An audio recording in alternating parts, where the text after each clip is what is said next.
सड़े हुए सिस्टम की सनातनी परंपरा में सुप्रीम कोर्ट के आदेश की धज्जियां उड़ाई जा रही हैं।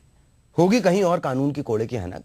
इंदौर में तो दुकानों की शटर के साथ ही कोर्ट के निर्देशों को भी उसी तरीके से बेपरवाह उठा दिया जाता है। कौन सी दुकान, कैसी दुकान, इसके बारे में आपको बताएंगे। हैरानी होती है जब सब कुछ कानून के भरोसे छोड़ दिया जाता है और भरोसे की भट्टी में इंसानियत लावारिस होकर डायनासोर की तरह विलुप्त हो जाती है। एक फिल्म आई थी गंगाजल, पूरी फिल्म में ईमान तेजाब की तरह खौलता है, लेकिन हम आपको दिखाएंगे कि कैसे और कहां तेजाब गंगा जल की तरह बिक रहा है। दरिंदों के इस हथियार को लेकर ईटीवी आज ऐसा खुलासा करेगा जिसे देखकर आपके पैरों तले जमीन खिसक जाएगी। आज हम खोलेंगे उस राज को जिसे देखकर आपकी आंखें फटी रह जाएंगी। शर्मनाक लाचारी के खंजर से लहूलुहान सच्चाई को बेपर्दा करती इस तफ्तीश को देखकर आप ऊपर से नीचे तक हिल जाएंगे। आप बोल उठेंगे कि आधी आबादी अगर सुरक्षित है तो वो इत्तफाक है।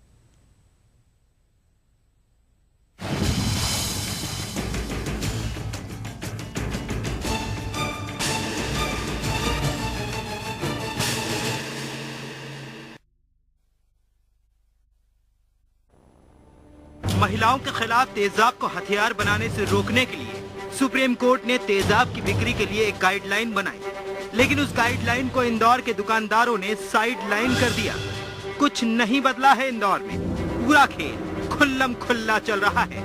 रोक सको तो रोक लो, हम नहीं सुधरेंगे, कर लो जो करना है। ईटीवी की टीम ने जब पड़ताल की तो पता चला कि तेजाब चोरी छिपे नहीं, शोरूम बनाकर बेचा जा रहा है। जवाहर मार्ग, सियागंज, ट्रांसपोर्ट नगर, मैकेनिक नगर, खातीपुरा, सांवेर रोड, कहां की बतलाएं, कहां की दिखाएं। दुकान में, ऑटो में, रैक में, गैलन में, बोतल में तेजाब नहीं हुआ।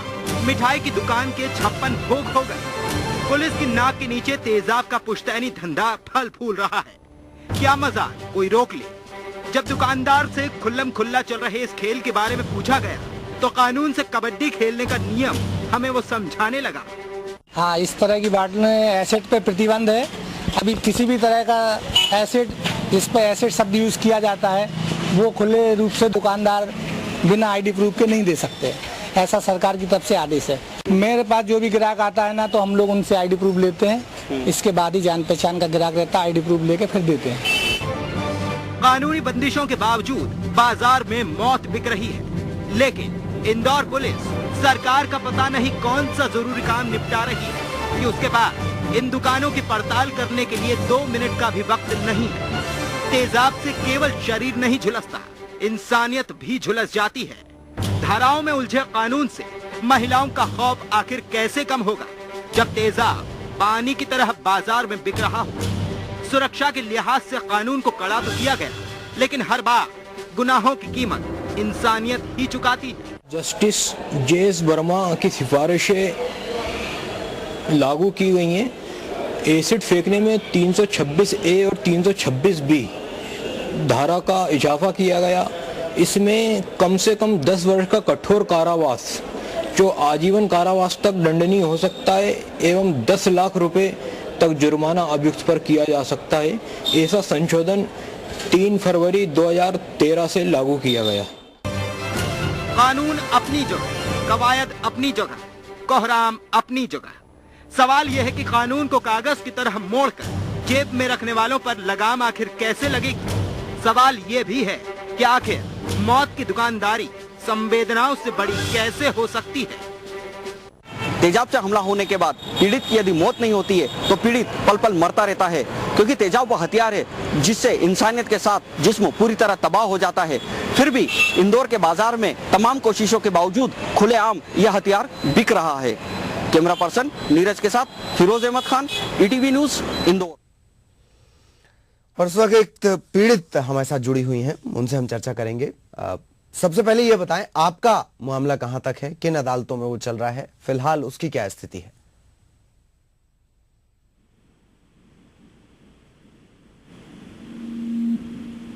जी, आप मुझे सुन पा रहे हैं?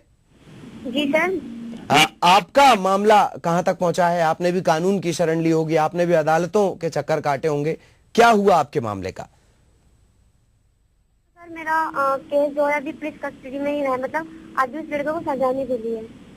लड़के को सजा नहीं मिली है। एक बात और आपने देखी होगी, बहुत सारे कानून इस बीच आए, आपने भी अखबारों में देखा होगा, टीवी पर देखा होगा, बहुत सारे कानून आए। क्या आपको लगता है कि वाकई इतनी सख्ती हो रही है? क्योंकि तेजाब तो सड़क पर मिल रहा है, आम आदमी को मिल रहा है, बहुत आसानी से मिल रहा है। सर कानून तो मतलब कि बहुत आए हैं, लेकिन बिल्कुल भी मतलब बदलाव नहीं आया है। आज भी ऐसे खुलेआम दिखता है, और कानून के मतलब हाई कोर्ट के आदेश के बाद भी मेरे ऊपर अटैक हुआ था, और मतलब मेरा केस होने के बाद भी बहुत से केस हैं जो मेरे बाद हुए हैं। आसानी से ऐसे बिगड़ा, मुझे नहीं लगता कि कोई बदलाव आया है इसके बाद। जी, बहुत तकलीफ होती होगी, डर तो अभी भी बना रहता होगा, आपको डर रहता होगा, आपके परिजनों को रहता होगा, और जो आपकी बहनें होंगी उनको डर रहता होगा। जी सर, डर तो एक्चुअली सर हम लोग मतलब हमारे ऊपर गिर चुका है ना, तो सर हम लोग ऐसे का नाम सुन ले तो हम लोग डर जाते हैं। हमारे सामने खुलेआम दिख रहा है, हमको बहुत मतलब डर लगता है, और दर्द तो इतना आता है कि सर हमारे साथ साथ साथ हमारा पूरा परिवार जलता है। एक लड़की ही नहीं जलती, उसका पूरा परिवार जलता है एसिड की आग में। जी, और कहाँ कमी कहाँ लगती है आपको कि नियम बना दिए गए हैं और उन नियमों का पालन नहीं हो रहा है? सरकार क्या इच्छा शक्ति नहीं है? सरकार नहीं करना चाह रही, कानून नहीं करना चाह रहा, पुलिस वाले नहीं करना चाह रहे? आपको कहाँ कमी लग रही है सिस्टम में? ही कमी है, सरकार में, कानून में, पुलिस में, तीनों में ही कमी है। पुलिस वाले तो सरकार के नीचे है ना, जब सरकार ही कुछ नहीं करेगी तो पुलिस वाले क्या कर सकते हैं? जी देखो, जो मतलब कि जो क्रिमिनल होता है, ठीक है, उसे सजा मतलब 10 साल की सजा के बाद उसे छोड़ दिया जाता है। वो लड़का शादी कर लेता है, अपना घर अच्छे से बसा लेता है। रही लड़की, उसकी पढ़ाई छूट जाती है, लड़की को कहीं जॉब नहीं मिलती है, वो खुलेआम मुंह खोल के घूम नहीं सकती है, उसका पूरा करियर खराब हो जाता है। लड़की की शादी तक नहीं होती, शादी तो बहुत दूर, कोई दोस्ती करने के लिए तैयार नहीं होता लड़की से। जी, और आपको लगता है कि सबकी कमजोरी है ये, सबकी कहीं ना कहीं गलती है? एक बात और बताइए, आपने कहा कि आपका मामला अभी पुलिस तक पहुंचा है, बहुत आगे ये मामला नहीं बढ़ा है। जो आरोपी हैं जिन्होंने इस तरीके की हरकत की थी, वो क्या बाहर हैं, या कम से कम वो कस्टडी में हैं, या उनकी तरफ से कोई धमकी, कोई डर आप तक पहुंचता है? जी बताती हूँ। जी सर देखिए, मतलब जब मेरे ऊपर उसने एसिड डाला था, उसके बाद में जली हुई हालत में मेरे चेहरे से, मेरे हैंड से ब्लड गिरता था। मैं बहुत बुरी हालत में थी। मैं उसके बावजूद सरकारी दरबारों में धक्के खा रही थी। कभी वहाँ पे पुलिस वालों के पास जाती थी, कभी कोर्ट जाती थी, कभी डीसीपी के पास जाती थी। 23 दिन बाद वो लड़का पकड़ा गया था। उसके बाद अभी वो लड़का पुलिस कस्टडी में, लड़की के पुलिस कस्टडी में होने के बाद वो मेरे ताऊ जी के बेटे का साला था। जी, मेरे ताऊ जी का बेटा, मेरी दादी और मेरे ताऊ जी हमें टॉर्चर करते हैं कि मैं अपना केस वापस ले लूं। मैंने अपना केस, और बहुत तकलीफ होती है जब घर वाले ये कहते हैं कि आप तुम कदम पीछे हटा लो। बहुत मतलब बुरा लगता है। जिसका साथ होना चाहिए वही लोग अपना साथ मतलब छोड़ देते हैं हमारा। जी। और मेरे तो मतलब हमारा एक घर था, मेरी दादी ने मतलब केस वापस लेने से मैंने मना कर दिया, तो मेरे ताऊ जी ने और उनके बेटों ने मिलकर हमारा घर से सामान बाहर निकाल के फेंक दिया। मेरे पापा मम्मी से लड़ाइयाँ करते हैं, मुझे धमकी देते हैं मारने की, कहते हैं हम तो जलाया है, आगे जान से मार सकते हैं। मतलब बहुत सारी दिक्कत होती है जिनका हमें सामना करना पड़ता है। जी, चलिए, आप लेकिन जिस अंदाज में आपने ये तमाम जवाब दिए हैं, मुझे ऐसा नहीं लगता कि आप कहीं से भी कमजोर हैं, और कहीं से कमजोर रहना भी नहीं चाहिए। तभी शायद आज से 5 साल बाद जब हम बात कर रहे होंगे तो एक सख्त कानून होगा, और उस सख्त कानून की पालना भी होगी। बहुत बहुत शुक्रिया हमसे बातचीत करने के लिए और ये तमाम चीजें बताने के लिए। स्टॉप एसिड अटैक, इसके कैंपेनर, ये संस्था है, इसके कैंपेनर हमारे साथ जुड़े हुए हैं, उनसे चर्चा करेंगे। सबसे पहले मुझे ये बताएं कि बहुत शर्मिंदगी की बात है कि एसिड अटैक और एसिड अटैक के लिए बनाए गए रूल्स को लेकर पाकिस्तान और बांग्लादेश से हम पीछे हैं। क्या कहेंगे आप? हमारे यहाँ अभी भी जो अवेयरनेस आई है वो कोर्ट के लेवल पर है, या फिर सिविल सोसाइटी से कोई विक्टिम खड़ा हुआ है, उसने अपनी पीआईएल डाली है, अपनी बात कही है, तो ही एक अवेयरनेस आई है। दुखद ये कि पॉलिटिकल अवेयरनेस जो होनी चाहिए थी वो नहीं है इसको लेकर के। बल्कि हमारे यहाँ विमेन राइट्स को लेकर के कोई पॉलिटिकल अवेयरनेस नहीं थी। वो पिछले साल जो उन्होंने अभियान किए और इस बीच में जो निर्भया का आंदोलन हुआ, ये एक वजह रही कि अब पॉलिटिकल जो अवेयरनेस शुरू हो रही है वुमेन राइट्स को लेकर तमाम। हमारे अभी भी आधी आबादी जो है 49%, वो अभी भी रिप्रेजेंट नहीं करती गई लोकसभा में। कहीं बाहर अगर आप कहीं जॉब पे देखें, लोगों को देखें, हर जगह आपको पुरुष दिखाई देंगे। तो ये वजह थी। और स्टॉप एसिड अटैक्स का पर्पज भी यही है कि हम लोग चाहते हैं कि विक्टिम्स खुद आके सामने बात करना जब शुरू करेंगे, जब लोगों में अवेयरनेस आएगी तो पॉलिटिक्स अपने आप अवेयर होगी। जी, और शायद इसकी वजह ये है कि बहुत बड़ा वोट बैंक नहीं बन पाता, या बहुत ज्यादा फायदा नेताओं को नहीं दिखता है, इस वजह से वो इस पर कोई ध्यान नहीं देना चाहते। शायद ये वजह भी है। बिल्कुल, देखिए, जब तक महिलाएं खुद नहीं समझेंगी कि उनका अधिकार है, उनका आधा अधिकार ये उनको भी है, और उनको भी पूरा अधिकार है तय करे कि जो है हमारा नेता कौन होगा, अभी भी घरों में अगर आप देखेंगे तो जो नेता तय करते हैं वो पुरुष ही तय करते हैं। वो चीजें बदलनी होंगी मेरे ख्याल से। महिलाओं के आपने घर की बात की, आपने घर की बात की, बड़ा दिलचस्प। मैं आपको बता देता हूं, पीड़ित से अभी हमारी चर्चा हो रही थी। उसके जो पीड़ित है उसके ताऊजी, उसके रिश्तेदार, जिनके आरोपी भी जो है उन्हीं का रिश्तेदार है, वो दबाव डाल रहे हैं पीड़ित पर। उसके माता पिता को धमकाया जाता है, जायदाद से बेदखली कर दी गई, मारने की धमकी दी जाती है। ये हाल है।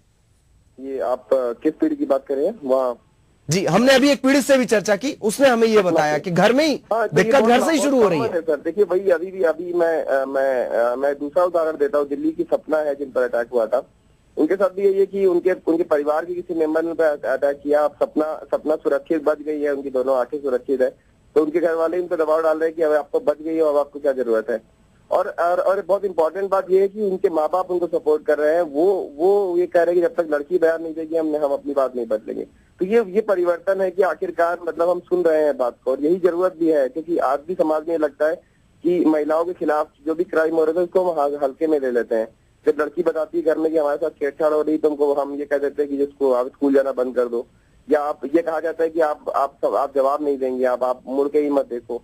तो ये वो तरीके, उसी का एक सिंबल है कि जब घर में जब कोई ऐसा हादसा होता है तो हम सोचते दबा दे बात को, घर के अंदर ही खत्म कर दें। और जब लड़की मुड़कर जवाब नहीं देती तो शायद शय मिलती है सामने वाले को, आरोपी को, उसके शैतानी इरादे और बढ़ते हैं। रिसेंट एक उदाहरण दे रहा हूँ। अभी 2-3 दिन पहले भी हम एक सर्वाइवर से मिले हैं जिन पर जब वो 3 साल की, मतलब तभी उस पर एसिड आया। उनके पिताजी ने उन पर एसिड डाल दिया था, उन पर, उनकी माँ पर, उनकी छोटी बहन पर।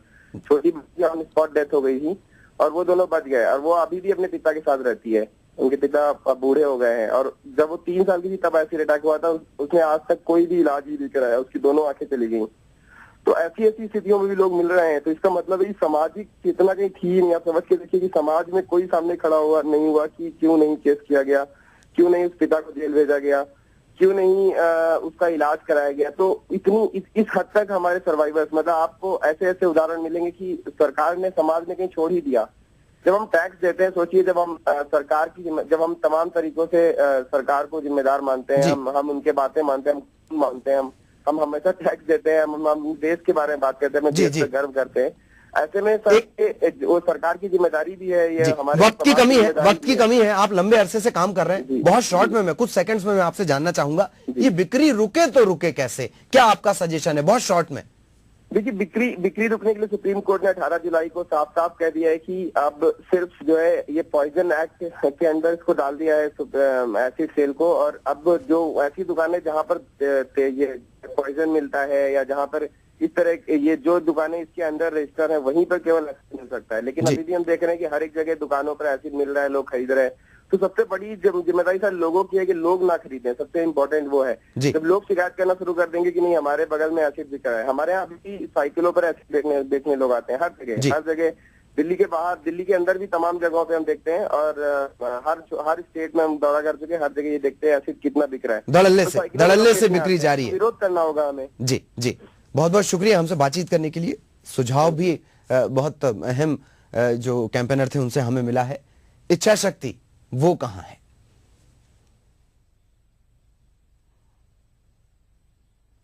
फिलहाल एक ब्रेक।